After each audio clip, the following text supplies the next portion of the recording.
First. Next ಕೊಡ್ತೀರೋ ಇಲ್ವೋ ಹೇಳಿ, ಇಲ್ಲೋ ನಾವು ಹೊರಗಡೆ ಹೋಗ್ತೀವಿ. ಕೊಡ್ತೇವೆ ಈಗ ನಿಮ್ಗೆ ನೆಕ್ಸ್ಟ್. ತಾಯಿ ಆಗೋಯ್ತು 7 ಗಂಟೆ. ಸನ್ಮಾನ್ಯ ಇವತ್ತೇನು ಮಹರ್ಷಿ ವಾಲ್ಮೀಕಿ ಪರಿಶಿಷ್ಟ ಪಂಗಡ ಅಭಿವೃದ್ಧಿ ನಿಗಮದಿಂದ ಸುಮಾರು 187 ಕೋಟಿ 33 ಲಕ್ಷ ಏನು ದೊಡ್ಡ ಹಗರಣ ಈ ರಾಜ್ಯದಲ್ಲಿ ಆಗಿದೆ, ಇದರ ಬಗ್ಗೆ ನಾವು ಚರ್ಚೆ ಮಾಡ್ತಾ ಇದ್ದೀವಿ. ಈಗಾಗಲೇ ನರೇಂದ್ರ ಸ್ವಾಮಿಯವರು ಹೇಳದಂತೆ ನಾವು ಯಾರೂ ಇದರಲ್ಲಿ ಪಕ್ಷ, ನಮ್ಮ ಪಕ್ಷದ ನಾಯಕರು ಅವರ ಪಕ್ಷದ ನಾಯಕರು ಅನ್ನೋಂಥದ್ದನ್ನು ತರೋದು ಬೇಡ. ನಾವು ಎಲ್ಲರೂ ಒಪ್ಪಿಕೊಂಡು ಇವತ್ತು ನಾನು MLA ಆಗಬೇಕಾದ್ರೆ ಎಲ್ಲ ಜನಾಂಗದವ್ರು ಓಟ್ ಹಾಕಿದಾಗನೇ ಒಬ್ಬ MLA ಆಗ್ತಾನೆ. ಅದೊಂದ್ರ ಬಿಟ್ಟಂತ ಹೇಳ್ತೇನೆ, ನಾನೇ ಹೇಳ್ತೀನಿ, ನೀವೇ ಹೇಳ್ಕೊಬೇಕು. ಅದಕ್ಕೆ ಅಧ್ಯಕ್ಷರೇ ಇವತ್ತು ಡಿಸ್ಟರ್ಬ್ ಮಾಡಬೇಡಿ, ಅವ್ರು ಮಾತಾಡ್ಲಿಕ್ಕೆ ಮುಗಿಸ್ಲಿ. ಬಾಬಾ ಸಾಹೇಬ್ ಅಂಬೇಡ್ಕರ್ ಅವರ ಬಗ್ಗೆ ಬೇಗ ಮುಗಿಸಿ, ಸಂವಿಧಾನದ ಬಗ್ಗೆ ಬೇಗ ಅಂದ್ರೆ ನಾ ಸುಮ್ ಕೂತ್ ಬಿಡ್ತೇನೆ. ಆಯ್ತು, ನನಗೆ ಹಿಂಗ್ ಮಾಡುವ ನೀವು, ನಾನು ಬಂದ್ಕೊಳ್ಳೇನೆ ಯಾಕೆ ಹಿಂಗ್ ಮಾಡ್ತೀನಿ, ಮುಂದುವರಿಸ್ಕೊಂಡು ಬೇಗ ಹೋಗಿ ಹೋಗಿ ಅಂತ. ಬಹುಶಃ ನಾ ಕಟ್ಟ ಹಿಂದೂ ಓದಿಲ್ಲ ಅಂತ ಹಿಂಗ್ ಮಾಡ್ತೀನಿ ಕಾಣಿಸ್. ಹಾಗೆಲ್ಲ ಈಗ ಬೆಲ್ಲದವರಿದ್ದಾರೆ, ಬಾಬಾ ಸಾಹೇಬ್ ಅಂಬೇಡ್ಕರ್ ಅವರು ಬಗ್ಗೆ ಬಹಳಷ್ಟು ಚರ್ಚೆ ಆಗಿದೆ. ಹಿಂದೆ ವಿಧಾನಸಭಾ ಅಧ್ಯಕ್ಷರು ನಮ್ಮ ವಿಶ್ವೇಶ್ವರ ಹೆಗಡೆ ಅವರಿದ್ದ ಬಹಳ ಒಳ್ಳೆ, ನೀವು ಇನ್ನೊಮ್ಮೆ ಅವಕಾಶ ಕೊಡಿ, ಸಂವಿಧಾನ ಬಗ್ಗೆನೂ ಚರ್ಚೆ ಮಾಡೋಣ. ಇವತ್ತ ಪರಿಶಿಷ್ಟ ಜಾತಿ ಪರಿಶಿಷ್ಟ ಪಂಗಡದ ಸ್ಥಿತಿ ಏನಿದೆ ಅನ್ನೋದು, ಹಿಂದುಳಿದ ವರ್ಗದ ಸ್ಥಿತಿ ಏನು ಎಲ್ಲ ಚರ್ಚೆ ಮಾಡಬೇಕು. ನಾವು ಅದನ್ನು ಅಷ್ಟೋ ನೋಡಿ. ಇವತ್ತು ನಾನು ಬಾಬಾ ಸಾಹೇಬ್ ಅಂಬೇಡ್ಕರ್ ಅವರ ಜೀವನವನ್ನು ಓದಿರಲಿಲ್ಲ. ಅಂಬೇಡ್ಕರ್ ಬಗ್ಗೆ ಒಂದೇನೋ ಈ ಮೇಲ್ಜಾತಿಯಲ್ಲಿ ಒಂದು ರೀತಿ ಒಂದು ದ್ವೇಷ ತುಂಬುವಂಥ ವಾತಾವರಣ ಈ ದೇಶದಲ್ಲಿ. ಎಂದು ವಿಶ್ವೇಶ್ವರ ಹೆಗಡೆ ಅವರು ವಿಧಾನಸಭಾ ಅಧ್ಯಕ್ಷರಿದ್ದಾಗ ಬಾಬಾ ಸಾಹೇಬ್ ಅಂಬೇಡ್ಕರ್ ಅವರು ಸಂವಿಧಾನ ಬಗ್ಗೆ ಮಾತಾಡುವಂಥ ಅವಕಾಶ ಕೊಟ್ಟಿದ್ದರಿಂದ ಬಾಬಾ ಸಾಹೇಬ್ ಅಂಬೇಡ್ಕರ್ ಎಂಥ ದೊಡ್ಡ ವ್ಯಕ್ತಿತ್ವ ಇತ್ತು, ಎಷ್ಟು ನೇರವಾಗಿ ಅನೇಕ ವಿಚಾರಗಳನ್ನು ಅವರು ವ್ಯಕ್ತಪಡಿಸೋದನ್ನು ನೋಡಿದ ಮೇಲೆ ಇವತ್ತು ನಾನು ಬಾಬಾ ಸಾಹೇಬ್ ಅಂಬೇಡ್ಕರ್ ಅವರು ಅನ್ಯಾಯ ಆಗಿದ್ದೇನೆ. ಇದನ್ನು ಪ್ರಾಮಾಣಿಕವಾಗಿ ಹೇಳ್ತಾ ಇದ್ದೇನೆ. ಎಲ್ಲೂ ತಗೊಂಡ್ರು ನಾನು ಬಾಬಾ ಸಾಹೇಬ್ರನ್ನ ಅವರ ವಿಚಾರಗಳನ್ನು ಹೇಳುವಂಥ ಒಂದು ಶಕ್ತಿ ಸಿಕ್ಕಿದೆ. ಒಂದು ಸಂದರ್ಭದಲ್ಲಿ ಬಾಬಾ ಸಾಹೇಬ್ರು ಹೇಳದಂಥದ್ದನ್ನೇ ಅವರ ಆತ್ಮಕಥೆಯಲ್ಲಿ ಹೇಳ್ತಾರೆ. ನಾನೊಬ್ಬ ಸಾಮಾನ್ಯ ಮಾನವನೇ, ತಪ್ಪುಗಳು ನನ್ನಿಂದಲೂ ಆಗಬಲ್ಲವು, ಪಕ್ಷಪಾತವೂ ಆಗಿರಬಹುದು, ಅದಕ್ಕಾಗಿ ಕ್ಷಮೆ ಬಿಡುವೆ. ಕಾಂಗ್ರೆಸ್ಸಿಗರು ನನ್ನನ್ನು ದೇಶದ್ರೋಹಿ ಎಂದಿದ್ದಾರೆ, ಆ ಬಗ್ಗೆ ನಾನು ಸ್ವಲ್ಪವೂ ಚಿಂತಿಸುವುದಿಲ್ಲ. ನನ್ನ ಬಂಧುಗಳನ್ನು ಅವರ ಗುಲಾಮತನದಿಂದ ಬಿಡುಗಡೆಗೊಳಿಸುವ ಉಚ್ಚ ದೇಹವನ್ನು ಮಹಾತ್ಮ ಎನಿಸಿಕೊಳ್ಳುವ ವ್ಯಕ್ತಿ ಪಣವಾಗಿರಿಸಿ ವಿರೋಧಿಸುವುದು ಜಗತ್ತಿನ ದೃಷ್ಟಿಯಲ್ಲಿ ಒಂದು ಚಮತ್ಕಾರವೇ ಸರಿ. ನಾನು ರಾಷ್ಟ್ರದ ಸೇವೆಯನ್ನು ಹೊಣೆಗಾರಿಕೆಯಿಂದ ನಡೆಸಿದ್ದೇನೆ ಎಂಬುದನ್ನು ಹಿಂದೂಗಳು, ಇವತ್ತು ನಾವೇನು ಹಿಂದೂಗಳು ಇದೀವಲ್ರಿ, ಇವತ್ತು ನಾ ಬಾವಿ ಹಿಂದೂಗಳು. ಅಂಬೇಡ್ಕರ್ ಅವಾಗ ಹೇಳ್ಯಾರ, ಒಂದಿಲ್ಲ ಒಂದು ದಿವಸ ನಾನು ರಾಷ್ಟ್ರ ಸೇವೆಯನ್ನು ಹೊಣೆಗಾರಿಕೆಯಿಂದ ನಡೆಸಿದ್ದೇನೆ ಎಂಬುದನ್ನು ಹಿಂದೂಗಳು ಭಾವಿ ಪೀಳಿಗೆಯೇ ನಿರ್ಣಯಿಸಲಿದೆ ಅನ್ನುವಂಥ ಮಾತನ್ನು ಬಾಬಾ ಸಾಹೇಬ್ ಅಂಬೇಡ್ಕರ್ ಅವರು, ಒಂದು ಕಾಲ ಹಿಂಗೆ ಬರ್ತದೆ, ಬಾಬಾ ಸಾಹೇಬ್ ಅಂಬೇಡ್ಕರ್ ಅವರು ಈ ದೇಶದ ಸಲುವಾಗಿ, ಎಲ್ಲ ಸಮುದಾಯದ ವರ್ಗದ ಸಲುವಾಗಿ ಹೋರಾಟ ಮಾಡಿದ್ರು ಅನ್ನೋಂಥದ್ದು ಇವತ್ತು ನಾವೊಬ್ಬ ಹಿಂದುವಾಗಿನೇ ಒಪ್ಪುವ ರೀತಿಯಲ್ಲಿ ಇವತ್ತು ಒಂದು ಒಳ್ಳೆಯ ಸಂವಿಧಾನ ಕೊಟ್ಟಿದ್ದಾರೆ. ನಾವು ಸಂವಿಧಾನ ಬದಲಾವಣೆ ಮಾಡ್ತಾರೆ, ಸಂವಿಧಾನ ಕೆಲವೊಂದು ಅಯೋಗ್ಯರು ಸತ್ಯ ನೋಡಿರುವುದಿಲ್ಲ. ಬಾಬಾ ಸಾಹೇಬ್ ಅಂಬೇಡ್ಕರ್ ಜೀವನವನ್ನು ನೋಡಿಲ್ಲ, ಸತ್ಯ ನೋಡಿಲ್ಲ. ಆದರೆ ಇವತ್ತು ಏನೋ ಇದು ಹಗರಣ ಆಗಿದೆ. ಇವತ್ತು ಹೇಳಿದ್ರೆ ನಮ್ಮ ನರೇಂದ್ರ ಸ್ವಾಮಿಯವರು ಪರಿಶಿಷ್ಟ ಜಾತಿ ಪರಿಶಿಷ್ಟ ಅಂಗ ನಮ್ದೇನು ತಕರಾರಿಲ್ಲ. ಬಾಬಾ ಸಾಹೇಬ್ ಅಂಬೇಡ್ಕರ್ ಅವರು ಹೇಳಿದರು, ಮಹಾತ್ಮ ಗಾಂಧಿಯವರು ಹರಿಜನ ಅಂದಾಗ ತೀವ್ರ ವಿರೋಧ ಮಾಡಿದ್ರು. ಬಾಬಾ ಸಾಹೇಬ್ ಅಂಬೇಡ್ಕರ್ ಅವರು ಎಂದು ಮಹಾತ್ಮ ಸಹಿತ ಅನ್ನುವಂಥದ್ದು ಶಬ್ದವನ್ನು ಅವತ್ತು ಉಪಯೋಗ ಮಾಡಿದ್ರು. ಅಧ್ಯಕ್ಷರೇ, ಇವತ್ತು ಒಂದು ನಿಗಮದ ಬಗ್ಗೆ ನಾವು ಚರ್ಚೆ ಮಾಡೋದು ಬೇಡ. ಇವತ್ತು 187 ಕೋಟಿ, ಅದು ಸಿದ್ದರಾಮಯ್ಯ ಅಂತವರು ಈ ರಾಜ್ಯದಲ್ಲಿ ಅಲ್ಪಸಂಖ್ಯಾತರು, ಹಿಂದುಳಿದ ದಲಿತರ ಒಂದು ಧ್ವನಿಯಾಗಿ ಕೆಲಸ ಮಾಡ್ತೀನಿ ಅನ್ನುವಂಥದ್ದೊಂದು ಭರವಸೆ ಇತ್ತು. ಆದರೆ ಹೋದ 5 ವರ್ಷ ಬಹುಶಃ 5 ವರ್ಷ ನಮ್ಮ SM ಕೃಷ್ಣ ಅವರ ನಂತರ ಪೂರ್ಣ ಪ್ರಮಾಣದ ಒಬ್ಬ ಮುಖ್ಯಮಂತ್ರಿಯಾಗಿ ಕೆಲಸ ಮಾಡುವಂಥ ಕಾಲದಲ್ಲಿ ಇಂಥ ಯಾವ ಆರೋಪಗಳು ಬಂದಿರಲಿಲ್ಲ. ಯಾವುದೇ ವ್ಯಕ್ತಿ ಯಾವುದೇ ಮುಖ್ಯಮಂತ್ರಿ ಅದು ಸ್ವಲ್ಪ ಸ್ವಜಾತಿ ಪ್ರೀತಿ ಇದ್ದೇ ಇರ್ತದೆ. ಒಮ್ಮೆ ಹೇಳಿದರು ಜಯೇಶ್ ಪಟೇಲ್ರು ಇದೆ, ಮಲ್ಲಿಕಾರ್ಜುನ ಖರ್ಗೆ ಅವರು ಟೀಕೆ ಮಾಡೋದು ಇದೇ ಸದನದಲ್ಲಿ ಇದ್ದೆ ನಾನು 94ರಿಂದ 99ರಲ್ಲಿ. ಇಲ್ಲೇ ಖರ್ಗೆ ಅವರು ಜಯೇಶ್ ಪಟೇಲ್ ಹೇಳಿದ್ರು, ನಿಮ್ಮ ಮುಖ್ಯಮಂತ್ರಿ ಸಚಿವಾಲಯದಲ್ಲಿ ಎಲ್ಲರೂ ಲಿಂಗಾಯತರದಾರೆ, ನಿಮ್ಮ ಸಚಿವ ಸಂಪುಟದಲ್ಲಿ ಹೆಚ್ಚು ಲಿಂಗಾಯತರದಾರೆ ಅಂದಾಗ ಜಯೇಶ್ ಪಟೇಲ್ ಒಂದು ಮಾತು ಹೇಳ್ತಾರೆ, ಲಿಸ್ಟ್ ಕೊಡ್ತಾರೆ.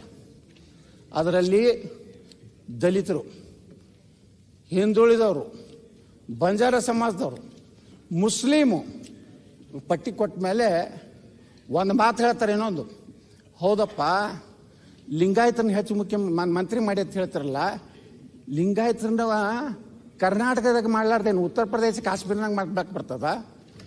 ಆ ಮಾತು ಇವತ್ತು ಯಾವುದೇ ಆಗಲಿ, ಸಿದ್ದರಾಮಯ್ಯನವರು 5 ವರ್ಷದ ಬಗ್ಗೆ ಯಾರ್ದು ತಕರಲ್ಲ. ಅವರು ಹೋರಾಟ ಮಾಡ್ಯಾರ, ಸಂಘರ್ಷ ಮಾಡ್ಯಾರ. ಮೊನ್ನೆ 136 ಸೀಟ್ ಬರಬೇಕಾದ್ರೆ ಅವರು ದೊಡ್ಡ ಕೊಡುಗೆ ಇದೆ. ಇದರಲ್ಲಿ ನಾವು ಎರಡು ಮಾತು ಹೇಳೋದಿಲ್ಲ. ನಾವು ತಪ್ಪು ಮಾಡಿದ್ದೀವಿ, ನಾವು ಏನೇನು ಅನ್ಯಾಯ ಮಾಡಿದ್ವಿ, ನಾವೇನು ತಪ್ಪು ಮಾಡಿದ್ವಿ, ನಮ್ದು ಪಕ್ಷ ಎಲ್ಲಿ ಇದಾಯಿತು, ನಮ್ಗೆ ಜನ ಶಿಕ್ಷೆ ಕೊಟ್ಟಾರ. ನಿಮ್ಗೆ 136 ಸೀಟ್ ಕೊಟ್ಟಾರಲ್ಲ, ಇನ್ನೋರಿಗೆ ಯಾಕೆ ತನಿಖೆ ಮಾಡ್ತಾ ಇಲ್ಲ? ಎಲ್ಲ ಹೇಳ್ತೀರಿ ನೀವು, ಬಂಜಾರ ಇದೇನು ಬೋವಿ ಸಮಾಜದ್ದು ನಿಗಮ ಯಾವ್ದ್ರಿ ಆದಿ ಜಾಂಬವ, ಅಲ್ಲಿಂದ ಎಲ್ಲ ಹಗರಣಗಳನ್ನು ತನಿಖೆ ಮಾಡಿ. ನೀವು ಬರೇ ಒಬ್ಬ ಮುಖ್ಯಮಂತ್ರಿ, ನೀವು ಈ ರಾಜ್ಯದ ಅತ್ಯಂತ ಹಿರಿಯ ನಾಯಕರು, ನೀವು ಯತ್ನಾಳ್ ನೀನು 2.5 ಕೋಟಿ ರೂಪಾಯಿ ಮಾತಾಡಿದೆಯಲ್ಲಪ್ಪ ಅನ್ನೋದು, ಅವನು ವೀರಯ್ಯನ ಒಳಗೆ ಹಾಕಿದ, ಅದಕ್ಕೆ ನಿಮ್ದೇನು ತಿಳೋದು, ಇದು ನಿಮ್ಮ ಗೌರವ ತರೋಂಥದ್ದಲ್ಲ.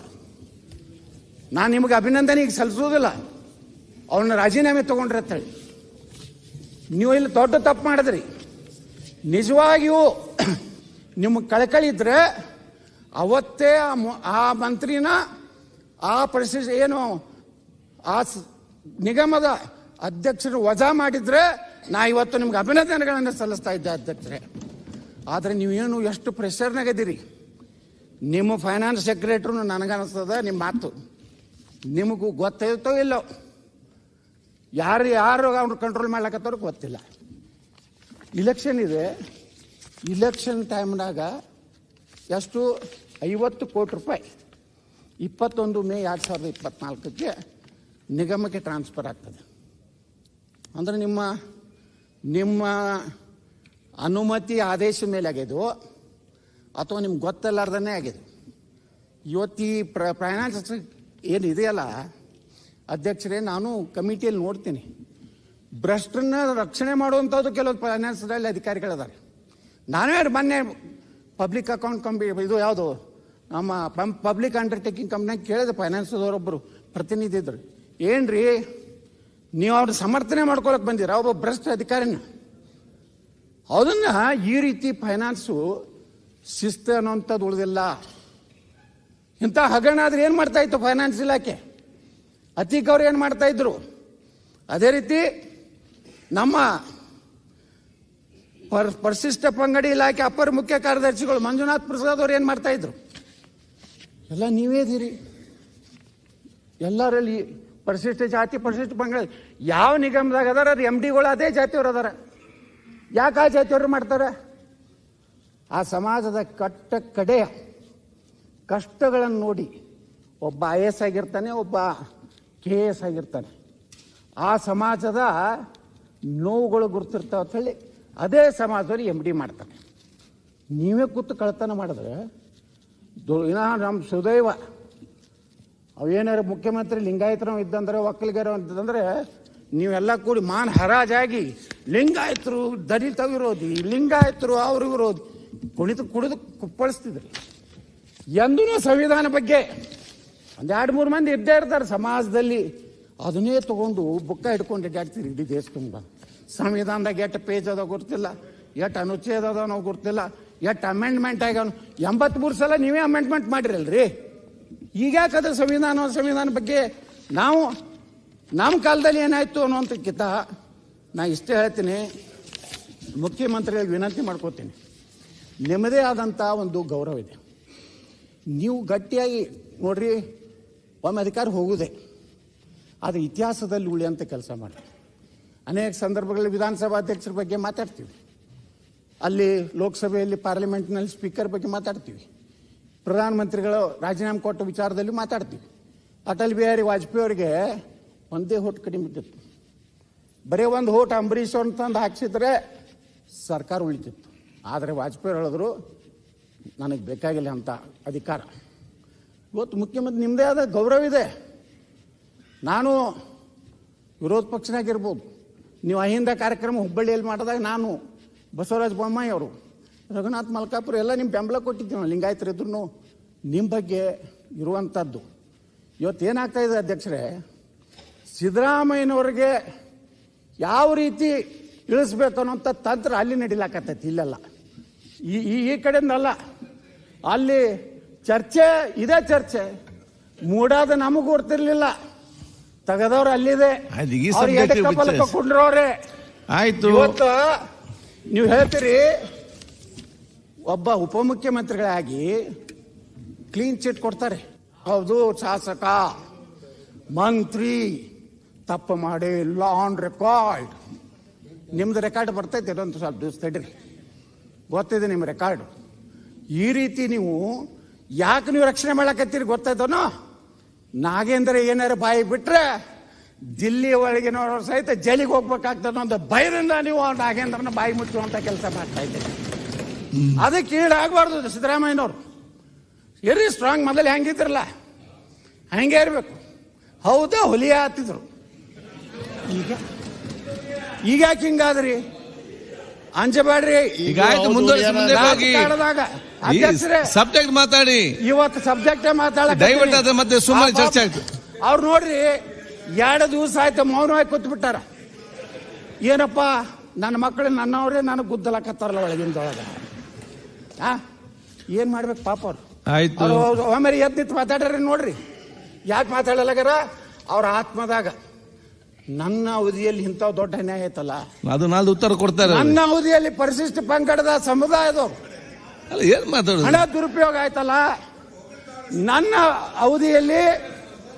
ನನ್ನ ಅವಧಿಯಲ್ಲಿ ಒಬ್ಬ ದಲಿತ ಅಧಿಕಾರಿ ಆತ್ಮಹತ್ಯೆ ಮಾಡ್ಕೋತಾನೆ.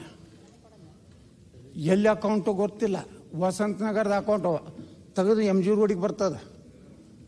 ಇದು ನಮ್ಮ ನರೇಂದ್ರ ಸ್ವಾಮಿಯವರು ಹೇಳ್ದಂಗೆ ಒಂದೇ ನಿಗಮ ಇಲ್ಲ ಅಧ್ಯಕ್ಷರೇ, ಎಲ್ಲ ನಿಗಮಗಳನ್ನ ನೀವು ರಿವ್ಯೂ ಮಾಡ್ರಿ, ನಿಮ್ಮ ಫೈನಾನ್ಸ್ ಎಲ್ಲರೂ ನೋಡ್ರಿ.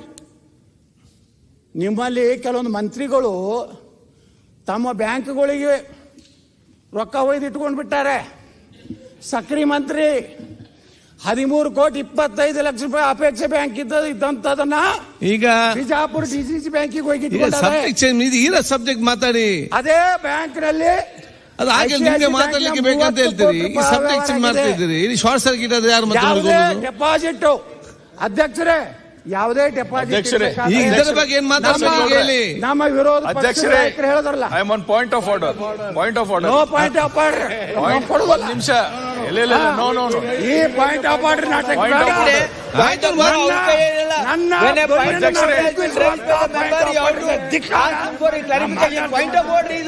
ನೆಕ್ಸ್ಟ್ ಶಾರದಾ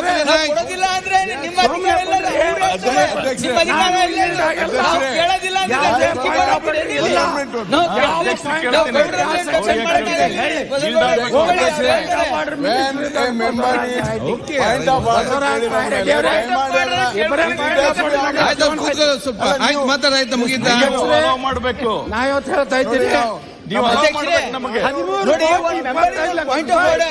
ಅವರು ಆಗೋದಿಲ್ಲ. ಅವರು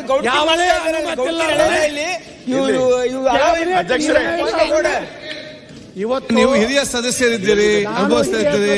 ಇವತ್ತು ನರೇಂದ್ರ ಸ್ವಾಮಿ ಮಾತಾಡಿದ್ರು, ಎಲ್ಲ ನಿಗಮ ಮಾತಾಡಿದ್ರು. ಆಯ್ತು, ಒಂದ್ ಸೆಕೆಂಡ್ ನೀವು ಹಿರಿಯ ಸದಸ್ಯರಿದ್ದೀರಿ ನೋಡ್ರಿ. ಇನ್ನೊಂದು ಆಯ್ತು, ಎತ್ತರವ್ರೆ ಒಂದ್ ಸೆಕೆಂಡ್ ಇಲ್ಲಿ ತಾವು ಕೇಳಿ. ಈಗ ಒಂದ್ ಸೆಕೆಂಡ್ ತಾವು ಕೇಳಿ. ಬಾಕಿಯಲ್ಲಿ ಯತ್ನಾಳ್ ಅವ್ರೆ, 5,044 ಒಂದ್ ಸೆಕೆಂಡ್. 26 ಕೋಟಿ ನಿವ್ವಳ ವ್ಯತ್ಯಾಸ. ನಿವ್ವಳ ಹೇಳಿ. ನೀವು ಕೂತ್ಕೊಳ್ಳಿ. ನಾಡಗೌಡ ಪಾಟೀಲ್ ಮತ್ ಆಯ್ತು. ರಾಯ್ ರೆಡ್ಡಿ ಅವ್ರು ತಾವು ಕೂತ್ಕೊಳ್ಳಿ. ರಾಯ್ ರೆಡ್ಡಿ ಅವ್ರು ನೀವು ಕೂತ್ಕೊಳ್ಳಿ. ರಾಯ್ ರೆಡ್ಡಿ ಅವ್ರೆ, ರಾಯ್ ರೆಡ್ಡಿ ಅವ್ರು ನೀವು ಕೂತ್ಕೊಳ್ಳಿ. ಅವ್ರ ಕೂತ್ಕೊಳ್ಳಿ. ಫಸ್ಟ್ ನೀವು ಕೂತ್ಕೊಳ್ಳಿ. ನೀವು ಕೂತ್ಕೊಳ್ಳಿ. ಅಧ್ಯಕ್ಷರೇ, ಸನ್ಮಾನ್ಯ ಅಧ್ಯಕ್ಷರೇ, ನಿಮ್ಮ ಮಿತ್ರರು ಏನೋ ಹೇಳ್ತಾರೆ. ಒಂದ್ ಸೆಕೆಂಡ್ ಅಧ್ಯಕ್ಷರೇ, ಅವ್ರು ಯಾವಾಗಲೂ ಒಮ್ಮೆ ಎದ್ದು ಮಾತಾಡ್ತಾರೆ. ನೋಡಿ ಅಧ್ಯಕ್ಷರೇ, ಯಾವುದೇ ಅವರು ಸದನದ ಹಿರಿಯ ಸದಸ್ಯರು. ಸೆಕೆಂಡ್ ಅವರಿಂದ ಇದನ್ನ ಅಪೇಕ್ಷೆ ಮಾಡಿರಲಿಲ್ಲ. ಯಾವ ನಿಗಮ ಮಂಡಳಿ ಸಚಿವನ ಬಗ್ಗೆ ವರ್ಗಾವಣೆ ಹಂಗಾಗಿದೆ. ನೋಟಿಸ್ ಕೊಡದೇನೆ ಅವನ ಹೆಸರಲ್ಲಿ ಮೆನ್ಷನ್ ಮಾಡಿ ನೀವೇನಪ್ಪಾ ಈ ಮಾಡಿದ ಅಪಾದನೆ ಮಾಡ್ತಕ್ಕಂಥದ್ದು ಸರಿಯಲ್ಲ. ಇದು ನಮ್ಮ ನಿಯಮಗಳಲ್ಲಿ ಉಲ್ಲೇಖ ಆಗಿದೆ. ದಯವಿಟ್ಟು ಅದನ್ನ ಹಿಂತೆಗೆದುಕೊಳ್ಬೇಕು. ಆಮೇಲೆ ನೀವು ಮಾಡ್ಬೇಕಾದ್ರೆ ಟೆಂಡರ್ ಕರಿಬೇಕು. ಕಂಟಿನ್ಯೂ ಮಾಡಿ. ಯಾವ ಬ್ಯಾಂಕಿನವರು ಬಡ್ಡಿ ಹೆಚ್ಚು ಕೊಡ್ತಾರೆ ಅಲ್ಲಿ ಇಡ್ಬೇಕು ಅಂತ ಹೇಳಿ ಅವಾಗ ಟೆಂಡರ್ ಕರಿಬೇಕೆಲ್ಲ ನ್ಯಾಷನಲೈಸ್ ಬ್ಯಾಂಕಿನ. ಓಕೆ. ರಾಷ್ಟ್ರೀಕೃತ ಬ್ಯಾಂಕಿನಲ್ಲಿರುವಂತಹ ಡಿಪಾಸಿಟ್ ತಮ್ಮ ಬ್ಯಾಂಕ್ನಲ್ಲಿ ಇಟ್ಕೊಂಡು ಈ ರೀತಿ ಮುಖ್ಯಮಂತ್ರಿಗಳೇ ವ್ಯವಸ್ಥಿತವಾಗಿ ನಿಮ್ಮನ್ನು ಮುಗಿಸ್ಲಾಕ ತಯಾರಾಗಿದೆ. ಲೋಕಸಭೆ ನಂತರ ನಿಮ್ಮನ್ನು ಮನೆಗೆ ಕಳಿಸ್ಬೇಕು ಅನ್ನೋದು ರೆಡಿ ಮಾಡ್ಕೊಂಡು ಕೂತಾರೆ. ಆದ್ರೆ ನೀವು ಮಾತ್ರ ಹಿಂಗೆ ಸ್ಟ್ರಾಂಗ್ ಆಗಬೇಕು. ಎಲ್ಲ ನೆನ್ಕರಿಗೆ ಹಾಕ್ರಿ. ನಿಮ್ಗೆ SIT ಮ್ಯಾಗ ವಿಶ್ವಾಸ ಐತಿಲ್ಲ, ಎಲ್ಲ ಹಾಕ್ರಿ. ಬೋಯಿ ನಿಗಮನೂ ಹಾಕ್ರಿ. ಎಲ್ಲ ಗುರ್ತೈತ್ರಿ. ಕೋಆಪರೇಟಿವ್ ಯಾರು ಕೋಆಪರೇಟಿವ್ ಎಟ್ಟೆಟ್ ಮಹಾನ್ ಈಗ ರಾಜಣ್ಣವ್ರದ್ದು ಎಬ್ಸ್ಕೊಂಡು ಕೂತಾರಲ್ಲ ಯಾರು ಕೋಆಪರೇಷನ್ ರಾಜಣ್ಣವ್ರದ್ದು ಎಬ್ಸ್ಕೊಂಡು ಕೂತಾರ ನಿಮ್ಮವ್ರೆ ರಾಯರೆಡ್ಡಿ ಸಾಹೇಬ್ರೆ. ನಾನು ಹೇಳ್ತಾ ಇರೋದು ಇದು ಕೋಆಪರೇಟಿವ್ ಕೋಆಪರೇಷನ್. ನಾನು ಈ ಸಂದರ್ಭದಲ್ಲಿ ಇಷ್ಟೇ ಹೇಳಕ್ ಬಯಸ್ತಾ ಇದ್ದೀನಿ. ನಾವೆಲ್ಲ ಪರಿಶಿಷ್ಟ ಜಾತಿ ಪರಿಶಿಷ್ಟ ಪಂಗಡದ ಅವ್ರ ಜೀವನ ಹೆಂಗ್ ಮಾಡ್ತಾರ ಅನ್ನೋದು ನೋಡ್ತಾ ಇದ್ದೀವಿ. ಅವರ ಓಣಿಗೆ ಹೋದಾಗ ಅವ್ರ ಕಾಲನಿಗೆ ಹೋದಾಗ ನಮ್ಗೆಲ್ಲ ಕಣ್ಣೀರು ಬರ್ತದೆ. ನಾನು ಹೋದ ಅವಧಿಯಲ್ಲಿ ಇವತ್ತು ಸರ್ಕಾರ ಏನೋ CM ಅವ್ರು ಏನೋ 1 ಲಕ್ಷ ಅಷ್ಟಕ್ಕೆ ಇದು ಮನೆಗಳು ಇದು ಮಾಡ್ಬೇಕು ಅಂತ ಇನ್ನೇನು ನಿರ್ಣಯ ತಗೊಂಡಾರ ನಾ ಕೇಳಿದೆ. ಭಾಳ ಒಳ್ಳೆ ನಿರ್ಣಯ. ಇವತ್ತು 1 ಲಕ್ಷ ತುಂಬಲಿಕ್ಕೆ ಅವ್ರಿಗೆ ಸಾಧ್ಯ ಇಲ್ಲ. ಒಂದು 100 ಜನರಿಗೆ ನಾ 50,000 ರೂಪಾಯಿ ಕೊಟ್ಟು ಇವತ್ತು SC ST ಜನಾಂಗದವ್ರಿಗೆ ಹಿಂದುಳಿದವ್ರಿಗೆ ಪ್ರಧಾನಮಂತ್ರಿ ಆವಾಸ್ ಯೋಜನೆಯಲ್ಲಿ ಮನೆ ಕೊಡಿಸುವಂಥ ಕೆಲಸ ಮಾಡಿದ್ರು. ಎಷ್ಟು ಹಣ ಬೇಕ್ರಿ ಒಬ್ಬ ರಾಜಕಾರಣಿಗೆ? ಎಟ್ಟರ ಲೂಟಿ ಮಾಡೋರದಿರಿ ಸಾಕಾಗುದಿಲ್ಲ. ಎಷ್ಟು ಹಗರಣಗಳು, ಅದು 5,000 ಹಗರಣ, ಇದು ಮಾತಾಡಿಯಲ್ಲ. ಅದೇ ಹೇಳಕತ್ತೀರಿ. 187 ಕೋಟಿ ಒಳಗೆ ಪರಿಶಿಷ್ಟ ಪಂಗಡದ ಬಡವರಿಗೆ ಹಂಚಿದ್ರೆ ಎಷ್ಟು 18,000 ಕುಟುಂಬಗಳಿಗೆ 1 ಲಕ್ಷ ರೂಪಾಯಿ ಕೊಳ್ಳಕ್ಕಾಗ್ತದೆ. ಅವ್ರ ಜೀವನ ನಡೀಲಿಕ್ಕಾಗ್ತದೆ. ನೀವು ಹೋಗಿ ತಿತ್ತಿರಲ್ಲ ಆ ಜನಾಂಗದ ರೊಕ್ಕ ತಿತ್ತೀರಿ, ನಿಮ್ಗೆ ನಿಮ್ಮ ಮಕ್ಕಳಿಗೆ ಹೆಂಗೆ ಒಳ್ಳೇದಾಗ್ತದೆ? ನೀವು ಆತ್ಮಾವಲೋಕನ ಮಾಡ್ಕೊರಿ. ರಾಜಕಾರಣಿಗಳು ಎಷ್ಟೋ ರಾಜಕಾರಣಿಗಳ ಮಕ್ಕಳು ಎಲ್ಲಿ ಹಾದಿ ಬಿಟ್ಟಾರ, ಎಷ್ಟು ದುಶ್ಚಟಕ್ಕೊಳಗಾಗ್ಯಾರ, ಎಷ್ಟು ಅಪಘಾತದಾಗ ಸತ್ತಾರ. ಇದನ್ನೆಲ್ಲನೂ ನಮ್ಮ ಆತ್ಮಸಾಕ್ಷಿನೂ ಬೇಕು. ಬಡವ್ರ ರೊಕ್ಕ ತಿಂದರೆ, ದೀನ ದಲಿತರ ರೊಕ್ಕ ತಿಂದರೆ ದೇವರು ಬಾಬಾ ಸಾಹೇಬ್ ಅಂಬೇಡ್ಕರ್ ಅವರು SC ST ಜನಾಂಗದ ಅಭಿವೃದ್ಧಿ ಆಗಲಿ, ನಮ್ಮ ಜನಾಂಗದವರು ರಾಜಕೀಯ ಪ್ರಾತಿನಿಧ್ಯ ಸಿಗಲಿ, ಸಾಮಾಜಿಕ ವ್ಯವಸ್ಥೆಯಲ್ಲಿ ಬರಲಿ, ಅಂತರ್ಜಾತಿ ವಿವಾದ ಮೂಲಕ ಸಂಪೂರ್ಣ ಭಾರತದಲ್ಲಿ ಜಾತಿ ವ್ಯವಸ್ಥೆ ಹೋಗಲಿ ಅಂತೇಳಿ ಇಡೀ ಜೀವನ ಬಾಬಾ ಸಾಹೇಬ್ ಅಂಬೇಡ್ಕರ್ ಈ ಒಂದು ವ್ಯವಸ್ಥೆ ಕೊಟ್ಟಂಥವ್ರು. ಇವತ್ತೇನಾಗ್ತಾ ಇದೆ? ನಾವು ಯಾವ ಹಾದಿಯಲ್ಲಿ ಹೊರಟು ಹೋಗ್ತಾ ಇದ್ದೀವಿ? ನಾವೆಲ್ಲ ಇಲ್ಲೇನು 224 ಶಾಸಕರಿದೀವಲ್ಲ, ನಾವೆಲ್ಲ ಒಂದು ಅನುಕೂಲ ಆಗಿದೆ. ಇನ್ನು ಮೇಲೆ ನೀವು ನಿಮ್ಮ ಕ್ಷೇತ್ರದಲ್ಲಿರುವಂಥ ದಲಿತರ ಹಣ, ಬಡವರ ಹಣ, ಪರಿಶಿಷ್ಟ ಜಾತಿ ಪರಿಶಿಷ್ಟ ಪಂಗಡದ ಹಣ ತಿಂದರೆ ನಿಮಗೆ ಹೆಂಗೆ ಒಳ್ಳೇದಾಗ್ತದೆ? ಬರೇ ಅದೇ ನೀವು BJP ಇದ್ದಾಗ ಮಾಡಲಿಲ್ವಾ, ಕಾಂಗ್ರೆಸ್ ಇದ್ದಾಗ ಮಾಡಲಿಲ್ವಾ? ಇದು ಸೊಲ್ಯೂಷನ್ ಅಲ್ಲ. ಇಲ್ಲಿ ಭಾಳ ಆದ್ರೆ ಏನಾಗೋದಿದೆ ಇದು ಗೊತ್ತಿದೆ. ಇದ್ರದ್ದು ಎಂಡ್ ಏನಾಗೋದಿದೆ ತೀವ್ರವಾಗಿ ಖಂಡಿಸುತ್ತೇವೆ, ಉಗ್ರವಾಗಿ ಖಂಡಿಸ್ತೇವೆ. ಇದು ದಲಿತ ವಿರೋಧಿ ಸರ್ಕಾರ, ಅದಕ್ಕೆ ಸಭಾತ್ಯಾಗ ಮಾಡುತ್ತೇವೆ. ಯಾಕಂದ್ರೆ ಧರಣಿ ಕುಂಡಿರ್ತೇವೆ ಅಹೋರಾತ್ರಿ. ರಾತ್ರಿ ನೀವು ಬರ್ತೀರಿ, ನಮ್ಮ ಹೋಮ್ ಮಿನಿಸ್ಟರ್ ಬರ್ತಾರ, ಊಟ ಬತ್ತಾ, ಕಾಫಿ ಕಳಿಸಲ್ಲ, ನಾಟಕ ಮಾಡ್ಕೊಂಡು ಹಿಂಗೆ ಮುಗೀತು. ನಮ್ಮ ಸಲುವಾಗಿ ಅಶೋಕ್ ನೇತೃತ್ವದಲ್ಲಿ ಭಾಷಣ ನಾವು ನಾಳೆ ಹೊಡಿ ಇಡೀ ದಲಿತ ಸಮುದಾಯದ ಹಿತವನ್ನು ಕಾಪಾಡುವ ನಿಮ್ಮೆಲ್ಲ ಎಜೆಂಡವನ್ನು ಇಲ್ಲಿ ಹೇಳಿಬಿಟ್ರು ಅವರು. ಇದು ಪರಿಹಾರ ಅಲ್ಲ, ಈ ಸಭಾತ್ಯಾಗ ಅಲ್ಲ.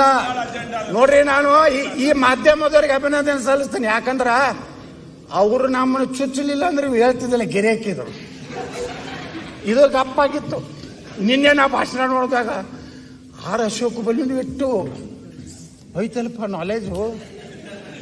ಇಟ್ಟು ದಿವಸ ಯಾಕೆ ವಿರೋಧ ಪಕ್ಷ ನಾಯಕರು ಮಾತಾಡಲಿಲ್ಲ. ಈಗ ನನಗೆ ಅನಿಸ್ಲಾಕತ್ತದೆ ನಿನ್ನೆಯಿಂದ ಅಶೋಕನು ಸ್ವಾಭಿಮಾನದ ರಾಜಕಾರಣ ಮಾಡ್ಬೇಕಂತ ನಿರ್ಣಯ ಮಾಡಿದ್ರಿಂದ ಮಾತಾಡ್ಯಾರ. ಹಿಂಗೆ ಕೊಯ್ ಯಾವ ಅಪ್ಪ ಮಕ್ಕಳಿಗೆ ಯಾರು ಅನ್ಸಬಾರ್ದು, ಯಾರಿಗೂ ಅಪ್ಪಾಜಿ ಅನ್ಬಾರ್ದು. ನಮ್ಮ ಅಪ್ಪಗೆ ನಮ್ಮ ಅಪ್ಪ ಅನ್ಬೇಕಷ್ಟೇ. ಈ ಅಪ್ಪಾಜಿ ಸಂಸ್ಕೃತಿ ಏನಿದೆ ಅಲ್ಲ ನಮ್ಮ ರಾಜ್ಯದಲ್ಲಿ, ಅಪ್ಪಾಜಿ ಅಥವಾ ಕಾಲು ಮುಗಿದು ಅವ್ರ ಕಾಲಲ್ಲ, ಅವ್ರು ಮುಟ್ಲಕ್ಕೆ ಸಹಿತ ಹೆಚ್ಚಿಗೆ ಬರ್ತೈತೆ ಅಂತ. ಬಸನಗೌಡ್ರ ಅಪ್ಪಾಜಿ ಯಾರಂತ ಹೇಳಿದ್ರೆ ನಮಗೂ ಗೊತ್ತಾಗೈತೆ ಸ್ವಲ್ಪ. ನಿಮಗೂ ಗುರ್ತದೆ, ನೀವು ಯಾರಿಗೆ ಅಪ್ಪಾಜಿ ಅಥವಾ ನನಗೆ ಗೊತ್ತಿಲ್ಲ. ಆಯ್ತು ಶರದ್ ಅವ್ರು ಮಾತಾಡ್ಲಿ. ನಾ ಹೇಳೋದು ಅಪ್ಪಾಜಿ ಅಂದ್ರೆ ಇಲ್ಲಿದ್ದಾರೆ, ಯಾರು ಅಪ್ಪಾಜಿ ಸಂಸ್ಕೃತಿ ಅಂದ್ರೆ ನಾಡಗೌಡರ ಸಂಸ್ಕೃತಿ. ರೆಡ್ಡಿ ಅವರೇ, ಯಾರು ಅಪ್ಪಾಜಿ ಅನ್ನೋದು ಬೇಡತಾಳ, ಅವರೇ ಅಪ್ಪಾಜಿ ಅನ್ಕೊಂಡಾರ. ಒಬ್ಬೊಬ್ರು ಮುಖ್ಯಮಂತ್ರಿ ಚಂದ್ರಯ್ಯ ಮುಖ್ಯಮಂತ್ರಿ ಅದಾರ, ಸಾಯುಧನ ಮುಖ್ಯಮಂತ್ರಿ ಚಂದ್ರ. ಅವ್ರು ಮಾತಾಡ್ಲಿ. ಅದಕ್ಕೆ ಅಧ್ಯಕ್ಷರೇ, ಇದು ನಾವು ಹಗುರವಾಗಿ ತಿಳ್ಕೊಬಾರ್ದು.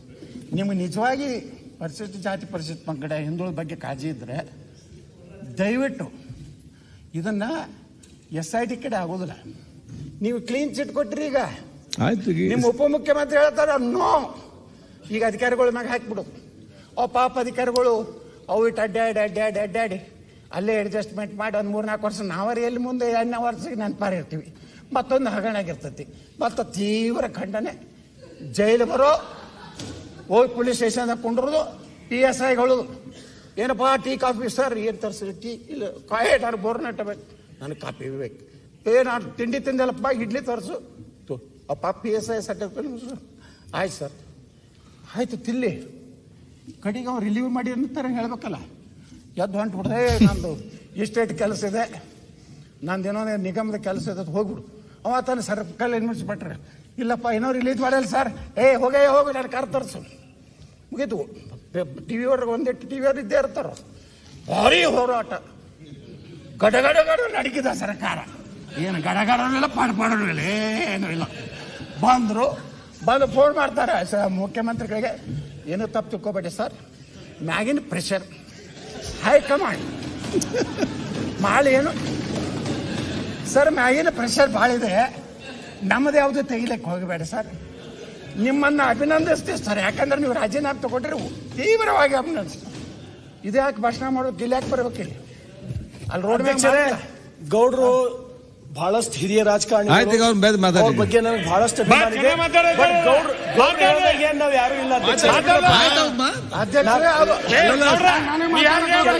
ಇಲ್ಲ.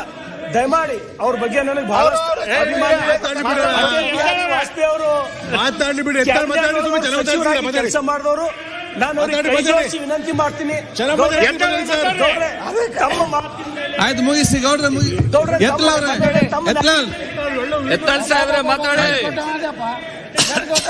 ಮುಗಿಸ್ತಾರೆ, ಭಾಷಣ ಮುಗಿಸ್ತಾರೆ. ಅವ್ರಿಗೆ ಹೇಳಷ್ಟು ನನ್ನ ದೊಡ್ಡವಿಲ್ಲ ಸರಿ, ಆದ್ರೂ ನೋವಿಂದ ನಮಗೇನು ಅವ್ರ ಮಾತಿನ ನನಗೆ ಎಲ್ಲ ಅರ್ಹತೆ ಇದ್ರು. ಅಟಲ್ ಬಿಹಾರಿ ವಾಜಪೇಯಿ ಅಂತ ಒಬ್ಬ ಪುಣ್ಯಾತ್ಮನ ಕಾಯಕ ಮಂತ್ರಿ ಆದಂತವ್, ಇನ್ನೂ ತನ ಒಂದು ಕರಪ್ಷನ್ ಚಾರ್ಜಸ್ ಇಲ್ಲ, ಇನ್ನೂ ತನ ಯಾವುದೇ ಭೂಮಿನ ನುಂಗಿಲ್ಲ. ಆದ್ರೂ ನನಗೇನು ಚರ್ಚೆ ಈಗ ಇದು ನೋಡುವ. ಇದನ್ನೇ ನಾ ಹೇಳ್ತಾ ಇದ್ದೀನಿ. ನಾ ಹೇಳುವುದೇನಂದ್ರೆ, ದಯವಿಟ್ಟು ನಿಮ್ದು ಕೊನೆಯದೈತಿ, ಒಳ್ಳೆ ಕೆಲಸ ಮಾಡ್ರಿ. ಮುಂದೇನು ನಮ್ಮವ್ರು ಏನು ನಿಮ್ಗೇನು ಬೇಕಾಗಿಲ್ಲ, ಹೆಂಗಾದ್ರು ರಿಟೈರ್ಡ್ ಆಗಿರೋದು ರೀ. ಮುಂದೆ ನೀವು ಗವರ್ನರ್ ಆಗೋದಿಲ್ಲ, ಯಾಕಂದ್ರೆ ಸರ್ಕಾರಿನೇ 20 ವರ್ಷ ನರೇಂದ್ರ ಮೋದಿ ಅವ್ರದೇ ಇರೋದು. ಅದಕ್ಕೆ ಮುಖ್ಯಮಂತ್ರಿಗಳೇ, ನೀವೇನು ಇವತ್ತು ಮೌನ ಆಗಿರಲ್ಲ, ನೀವೇನೂ ನಿರ್ಣಯ ತಗೋಲಾರಷ್ಟು ಅಸಹಾಯಕರು ಏನಾಗಿರಲ್ಲ, ಇದು ನಿಮಗೆ ಗೌರವ ತರೋಂಥದ್ದಲ್ಲ. ನೀವು ಗಟ್ಟಿಯಾಗ್ರಿ, ಓಕೆ, ಜನ ನಿಮ್ಮ ಹಿಂದಿದ್ದಾರೆ. ಇಷ್ಟಾದರೂ ಅಧ್ಯಕ್ಷರೇ, ರಾಜ್ಯದಲ್ಲಿ ಒಂದು ದಲಿತ ಸಂಘಟನೆಗಳು ಹೋರಾಟ ಮಾಡ್ತಾ ಇಲ್ಲ, ಯಾರು ಇಡೀ ಪರಿಶಿಷ್ಟ ಪಂಗಡದ MLAಗಳು ಮಾತಾಡ್ತಾ ಇಲ್ಲ, ಖಂಡನೆ ಮಾಡ್ತಾ ಇಲ್ಲ. ಬ್ಯಾಗಿನ ಪ್ರೆಷರ್ ಬಂದ ಮೇಲೆ ಕೆಲವೊಂದು ಮಾತಾಡ್ತಾ ಇದ್ದಾರೆ. ನಾವು ಎಲ್ಲಿ ಇದು ಪರಿಶಿಷ್ಟ ಜಾತಿ ಏನು ನ್ಯಾಯ ಕೊಡ್ಲಕತ್ತೀವ್ರಿ? ಆ ಜನಾಂಗದವ್ರಿಗೆ ಮಾತಾಡಲಿಲ್ಲ ಅಂದ್ರೆ ಯಾರು ಮಾತಾಡೋದು? ನಾವು ಮಾತಾಡ್ದ? ಅದಕ್ಕೆ ಅಧ್ಯಕ್ಷ ನಾ ಕಳಕಳಿಯಿಂದ ಮನವಿ ಮಾಡ್ಕೊತಾ ಇದ್ದೀನಿ, ಮುಖ್ಯಮಂತ್ರಿಗಳು ನಿಮ್ಮ ಕಡೆ ಸೀರಿಯಸ್ ಆಕ್ಷನ್ ಆಗ್ತಿದ್ರೆ ಮಾಡಿ, ಇಲ್ಲಕಂದ್ರೆ ಕುರ್ಚಿ ಖಾಲಿ ಮಾಡಿ ಅಂತ ಕೇಳ್ಕೊಂಡು ನಾನು ಮಾತು ಮುಗಿಸ್ತೀನಿ. ಜೈ ಶಾರದ್ ಅವರು ನೆಕ್ಸ್ಟ್ ಶಾರದ್ ಅವರೇ ಅಲ್ಲ she's deputy leader. 1 second, 5 minutes ಇಲ್ಲ, ಅಲ್ಲ 5 ಮಿನಿಟ್ಸ್ ಇದೆ. 5 ನಿಮಿಷ 5 ನಿಮಿಷದ ಬಗ್ಗೆ